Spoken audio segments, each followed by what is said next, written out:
మార్చడం బిగిన్ చేస్తే అన్ని మారుతాయి కదా. ఎందుకంటే ఆయన స్వయంగా ప్రకటిస్తున్నారు ఆ సీట్ నాదే చూసుకోండి ఎప్పుడైనా మార్పు జరగచ్చు అనే ఒక సంకేతం ఇస్తున్నారు. మరి ఏం జరుగుతుందో తెలియట్లేదు. అది జరిగితే అది జరిగింది అనుకోండి, ఇప్పుడు అది కూడా అడుగుతాడుగా, ఖచ్చితంగా ఇక రచ్చ బిగిన్ అవుతుంది కదా. అప్పుడు ఇంకెవరికి సెక్యూరిటీ ఉంటుంది?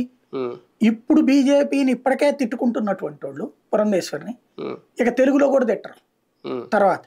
దానివల్ల ఏంటి ప్రయోజనం? కానీ అలాగని ఈ మార్పులు జరగకపోతే ఓటమి ఖాయం అనే కొన్ని సంకేతాలు, దానివల్ల ఇచ్చిన తక్కువ సీట్లలో కొన్నేనా గెలుచుకోకపోతే ఇంకా ఉన్న పరుగు కూడా పోద్ది కదా. నీ పలుకుబడితో అతన్ని గెలిపించాలి కానీ ఇప్పుడు ఎమ్మెల్యే క్యాండిడేట్ల పలుకుబడితో ఎంపీ గెలవడం ఒక ఎత్తు, ఎంపీ క్యాండిడేట్ గెలుపుతో ఎమ్మెల్యే గెలవడం ఇంకొక ఎత్తు. Simple logic. Kesineni Nani impact అసెంబ్లీలో ఎమ్మెల్యే అభ్యర్థుల మీద పడుతుంది.